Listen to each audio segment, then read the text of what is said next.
So, hello everybody.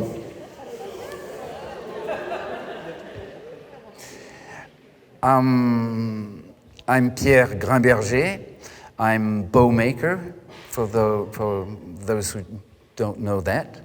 But it's not as a bow maker that I will talk tonight, but as a member of an international bow makers association who take care of preservation of the Pernambuco wood since 2001. I mixed up with German.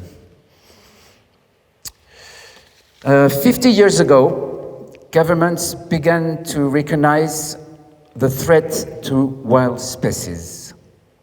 It was decided then to regulate their trade worldwide in order to protect them. It's a good thing. In fact, instruments and bows are traditionally made of a lot of these protected species.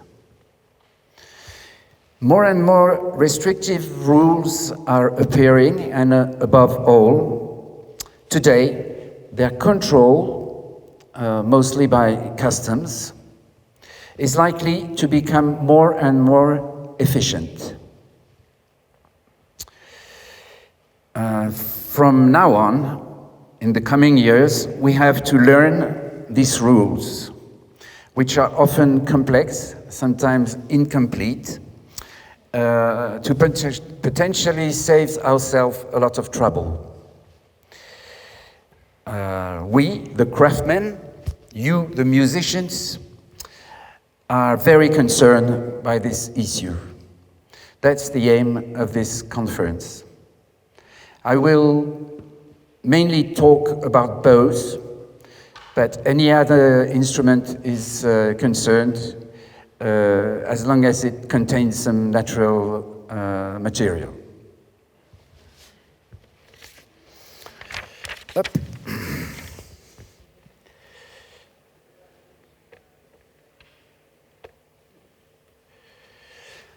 I decided to split this conference in 3 parts. The need to protect endangered species. Why is it necessary to protect them? Followed by some examples of wild species used in bow making. The second part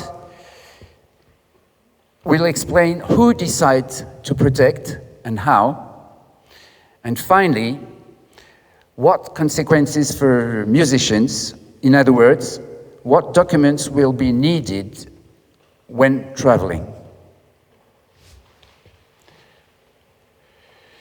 The first step is why do we need to protect the species? And the first cause of the disappearance of wild species is the loss for them of place to live. This is a very well-speaking slide. This is the same part of a state of Bahia in Brazil, when there is a rainforest. It's the place when the Pernambuco grows. And you see the same part of the world the evolution in less than 40 years. And you see the drastic, we call it disparition of the forest. And disparition of the forest is disparition of the wild species living in this forest. In the moment where CITES was, when I didn't talk yet about CITES. When the government decided to react and to protect species, it was around 1974, and at the time a lot of forest has almost completely disappeared.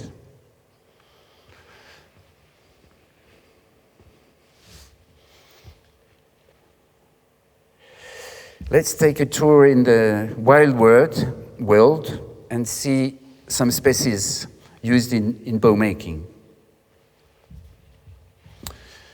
The well-known elephant with ivory. Ivory used in bow making to make frogs, mostly, and bow tips. Pernambuco, you have a nice image of Pernambuco flowers.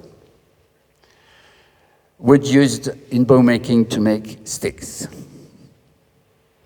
Ebony, majestuous tree, cut in pieces and being transformed in frogs.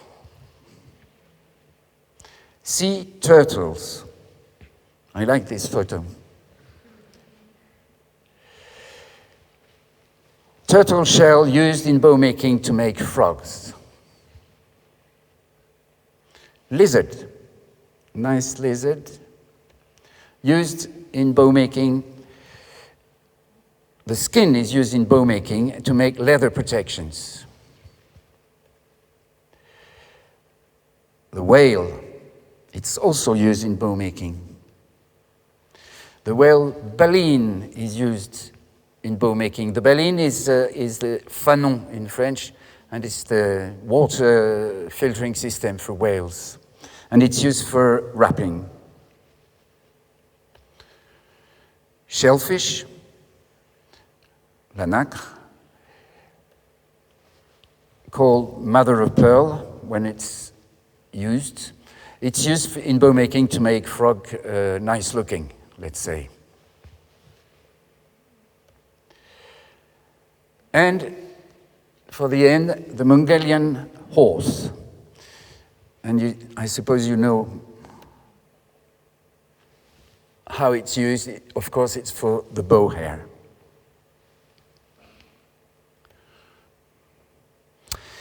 Now, the second part, which is more technical. Who decides to protect and how?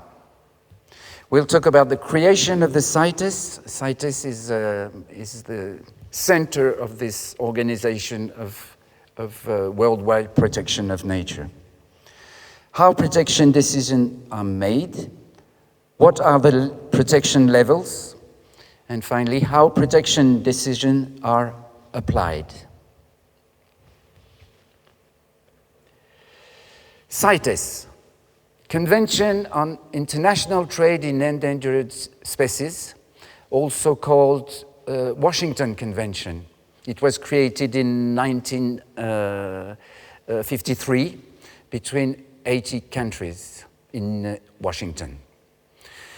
At the origin of this creation was a fabulous work of IUCN, which is a very wild-world organization, still very active, and they do a marvelous scientific work all over the world to study species. And they can easily detect what is going on and what species should be protected or not. Member states today, from 80 countries to 184, that is to say almost the whole of the countries of the world. From 0 species protected at the origin, at the creation of the CITES, there are now 40,000 species protected, and it's growing more and more every year.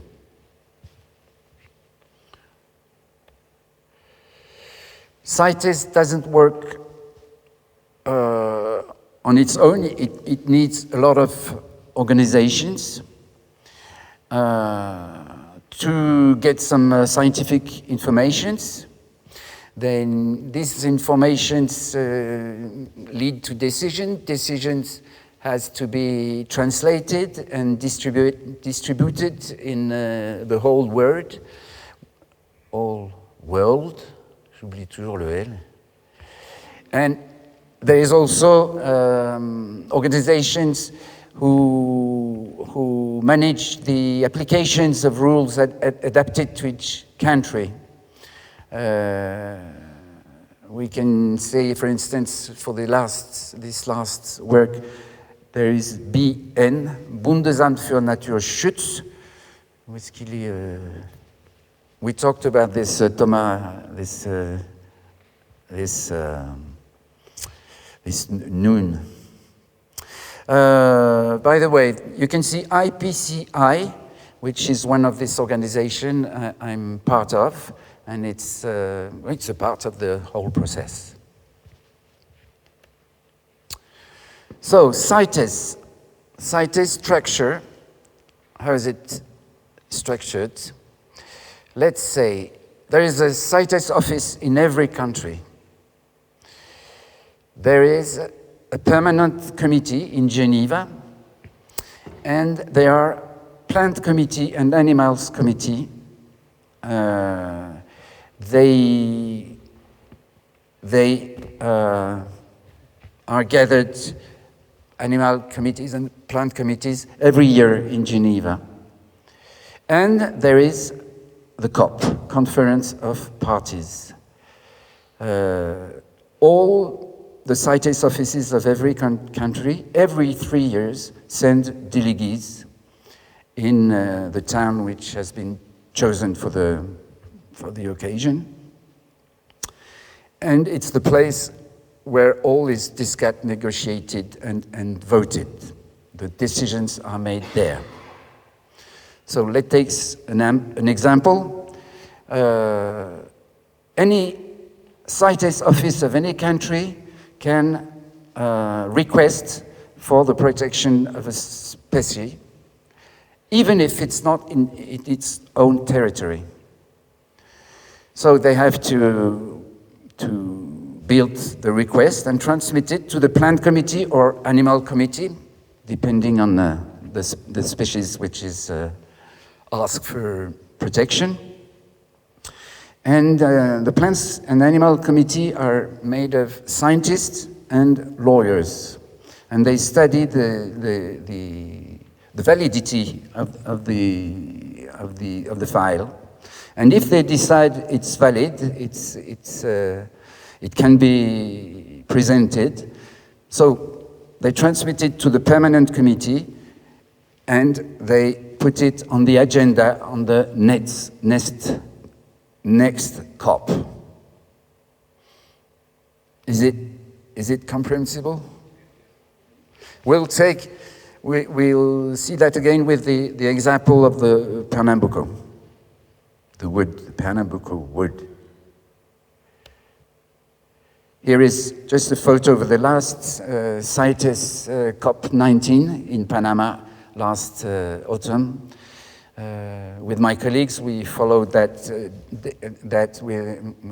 by video, because IPCU was there too, and it was very interesting to see the very good work which is done there by all the delegates.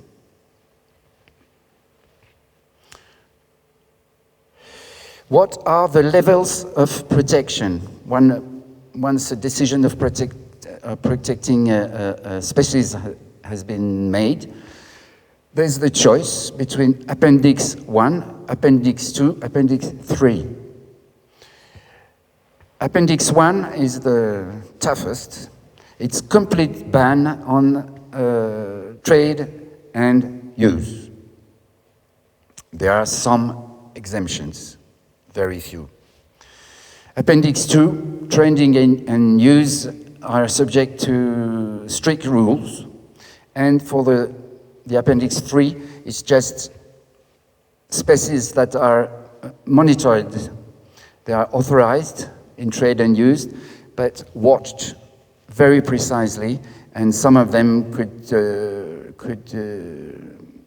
join the Appendix 2 or even Appendix 1 if needed. These decisions have force of the law for every member state. No one can protect less than decided by the CITES. back to our nice wild species, and we see that most of them have been protected since quite a long time.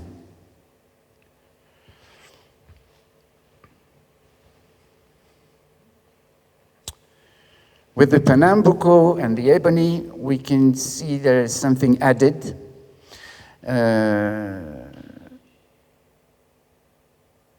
It's the annotation.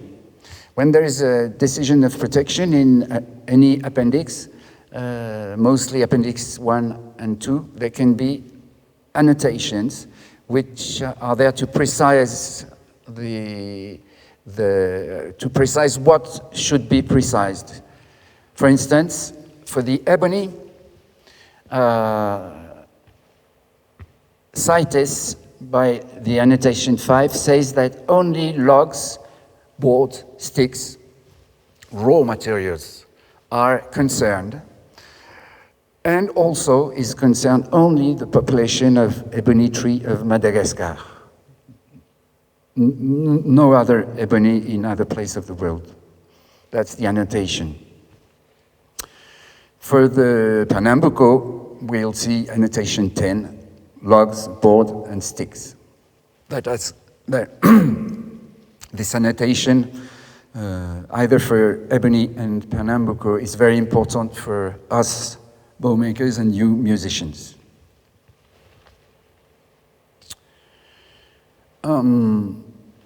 Shellfish is difficult to protect. There are many species, unknown species, not enough studied, but some of them are protected.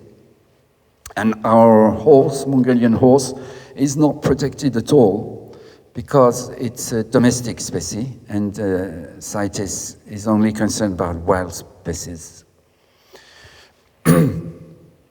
But in some decade, 1 or 2, probably horsehair will disappear for other reason than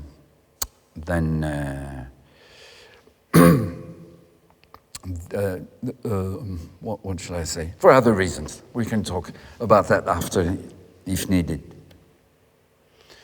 This is an example of a CITES classification table. It's in French, but it's I want to precise two things in this classification. Species, protected species, are not called by the common name.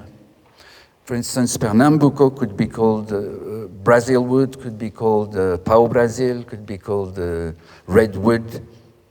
But CITES only works with scientific names.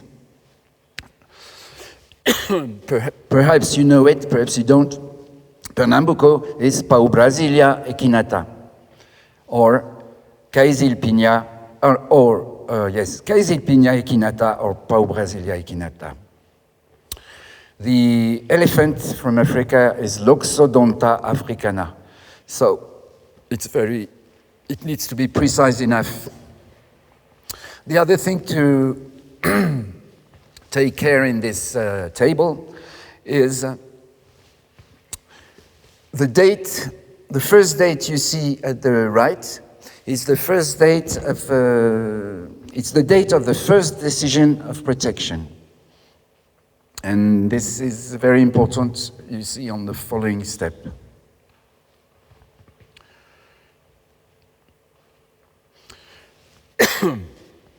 I told you I'd give you an example on the way CITES works with the Pernambuco. In 2005, the Netherlands asked for a classification in Appendix 1 for the Pernambuco. On the next COP 14, it was decided to use the Appendix 2 classification, which was a real success for us. We worked for that, not to get the Appendix 1. But in 2022, Brazil again asked for a classification in Appendix 1. And again, CITES decided to leave it in Appendix 2, but with condition. The condition is that till the next COP, all the professionals who use this wood have to build and present a convincing system of traceability. At the beginning of this year, IPCI bow makers launched a wild world traceability system for Pernambuco stocks. We work hard on this aspect of things now.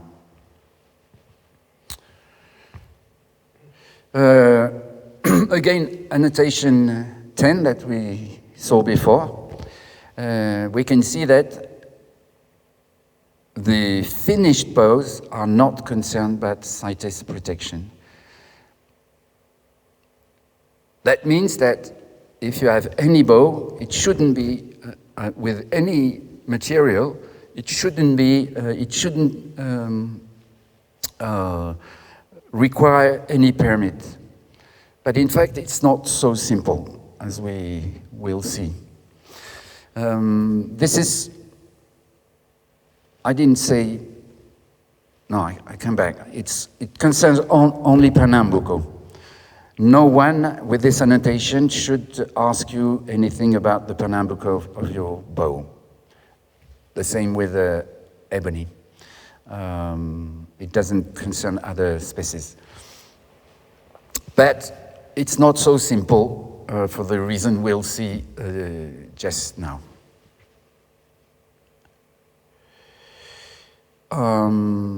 Not just now, a little after. This is an example of traceability system in a small workshop using Pernambuco. Every piece of Pernambuco, stick, log or plank, received a single identification number, and it will follow the stick all along the fabrication till the end, till the finished bows, which keep this number that we'll find even in the invoice at the end. So for any bow with this document, you can go back to the origin.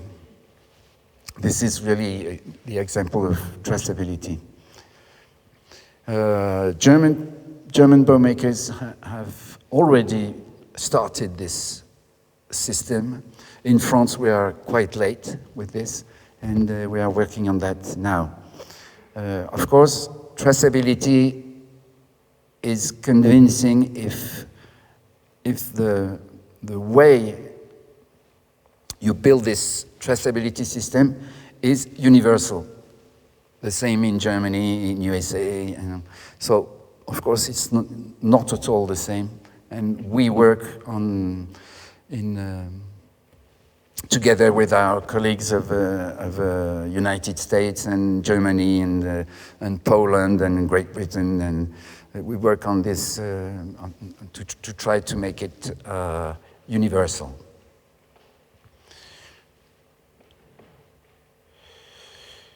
One thing to know again, it's a little technique, but it's important in my mind that you see all these topics to understand at the end what is the goal. So the rule of legal stock, the date of the first inscription, classification of a species, in any of the CITES appendices, states if a stock, if a material is legal or illegal.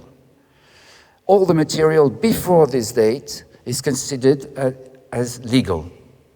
After this date, it's completely illegal. Even for Appendix 2, they say that the use is not prohibited, even the trade, but not for materials that is after the date of inscriptions. Of course, if you use, if you have some stock of materials before, which you have, and it's before the date of classification, it's considered as legal, provided you have the proof for that. And that's a hard job for us to make stocks legal. You have to find old invoices, and sometimes you bought some material 30 years before. It's really, for us, it's a real work to be sure a stock is legal.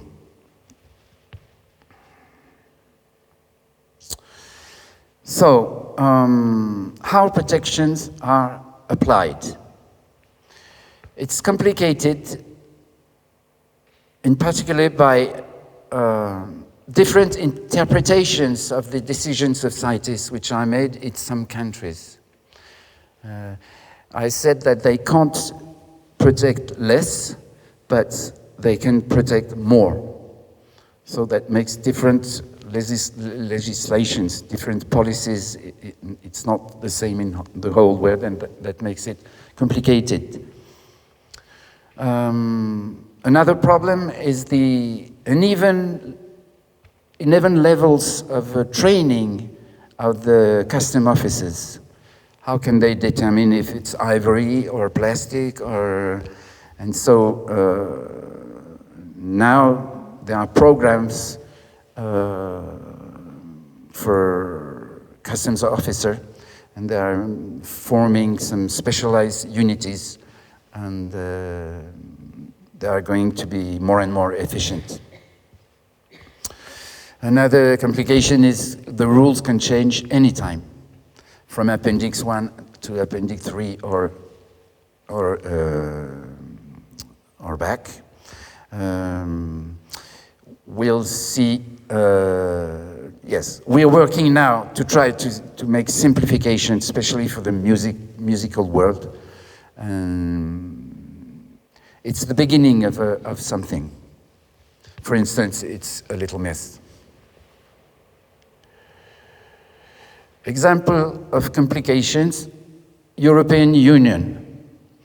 They are more restrictive, and they decided there is not 3 appendix, but 4, A, B, C, D. And you don't find exactly the same species. Roughly, A and B are the same as Appendix 1 and 2. But roughly, many species are Appendix 3 in CITES and are Appendix A in European Union. So for every species, we have to take care of what is protected or not.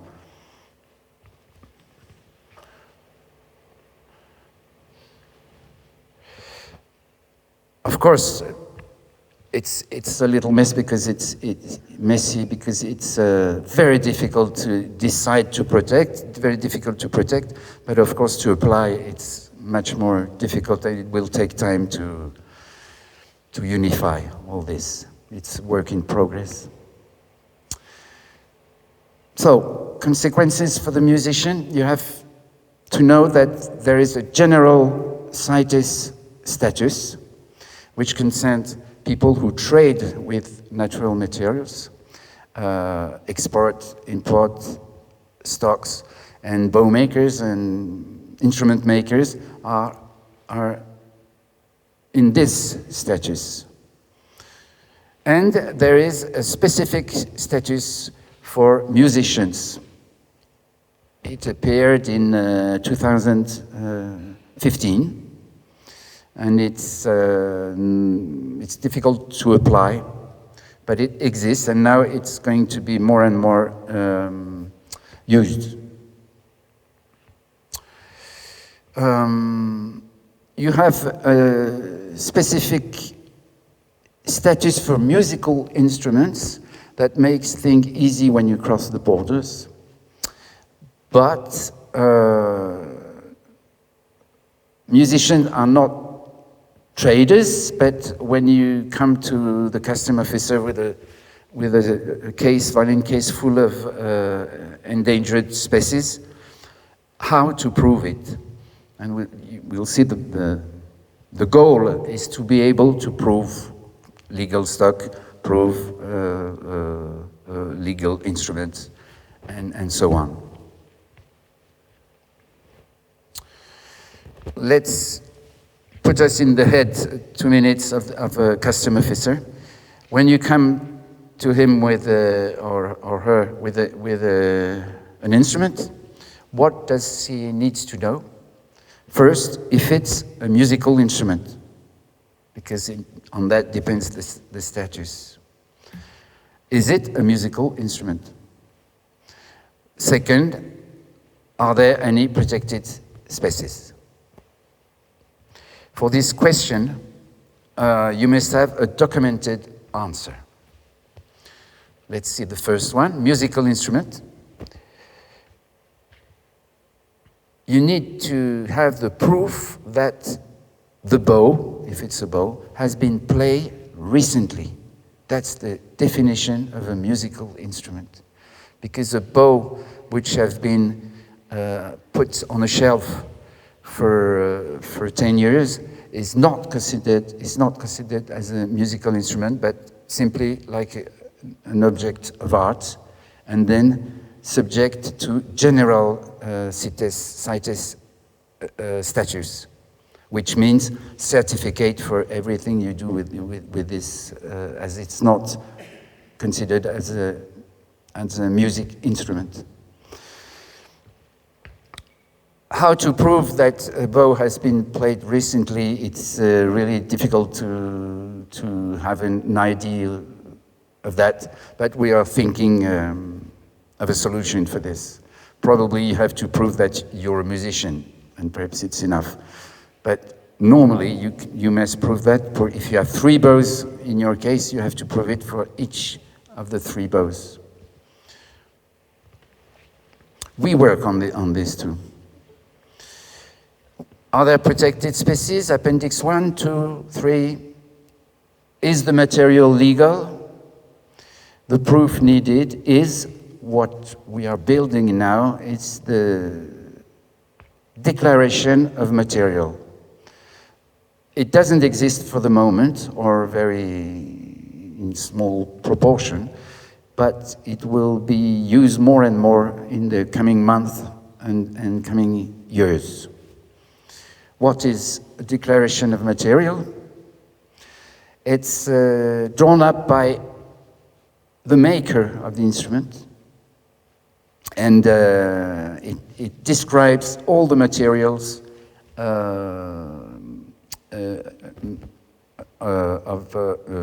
needed used to make the bow. The maker is responsible for all what he says. That means that the musician is not responsible as long as he has this declaration. The responsible is the one who made it. Probably we'll turn, when will be accorded all the CITES offices and the different organizations, when we will agree on a single model of declaration of materials, and it will be an official CITES document. For the moment, it's not. So this document must be assignable to the object. For instance, it has to have precise photos or identification number. About antique bows. Antique bows are considered as antique bows all the bows or instruments made before 1947. It's the law, it's like that. It's easier in that case because if you have an expert certificate which confirm that it's before this date, by definition, all the materials are legal. because CITES made the first classification of the first species in 1975. So this should be a sufficient document to cross the borders, provided there is no Appendix 1 material contained in this declaration. If you have this document, you're supposed to go through the green gate at the border, and the green gate meaning nothing to declare.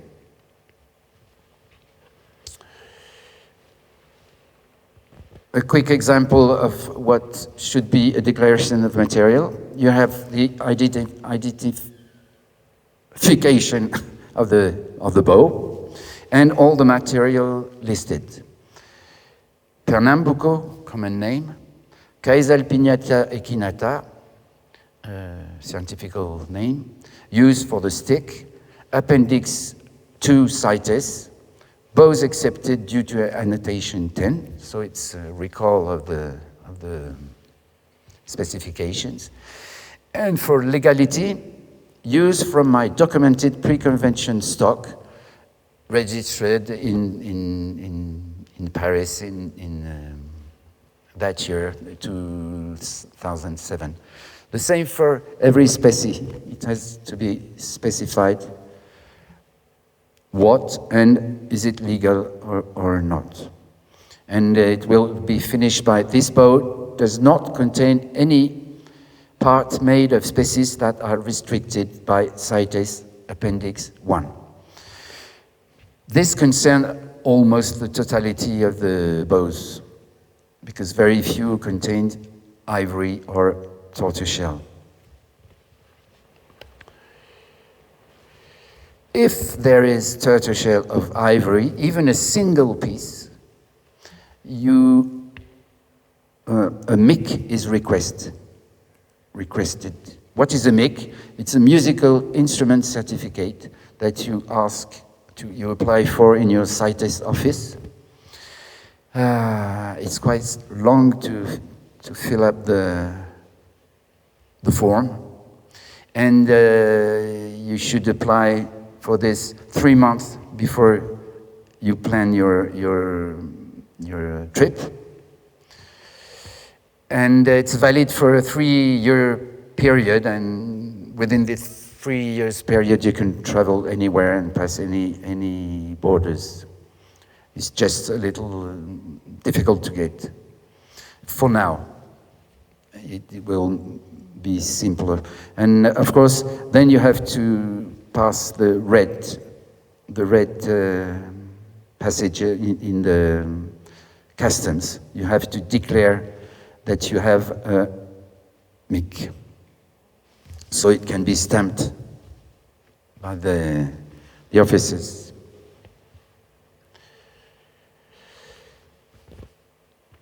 At last, I just recommend as a document to have in the box, which is nothing concerned by CITES or protection of species, wild species. It's the proof of ownership or the proof of use. Many musicians had problem with their instruments when leaving a country because they couldn't prove they were the owner before they come to visit the country. I don't know if you heard some such stories. So that's just a recommendation, just because we were talking of documents which will be useful to have when you travel.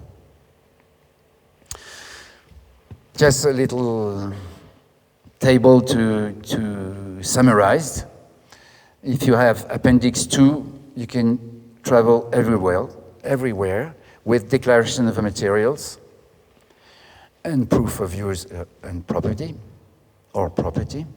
But Appendix 1, if you travel outside European Union, you have to apply for a MIC.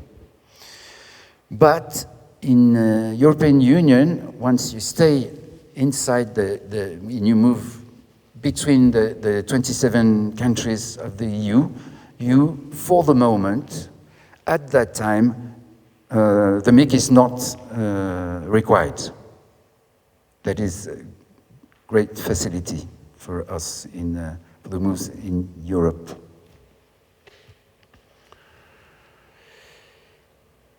Well, I'll finish now what I wanted to say. For the people of the Academy, you will receive some links by email, links which will lead you to further information, more precise information in French, in English, in German. You'll find it when you follow the links, and I think it's very interesting to be aware and to keep watching the situations in the next months and in the next years. Thanks for listening, and thanks to the animals.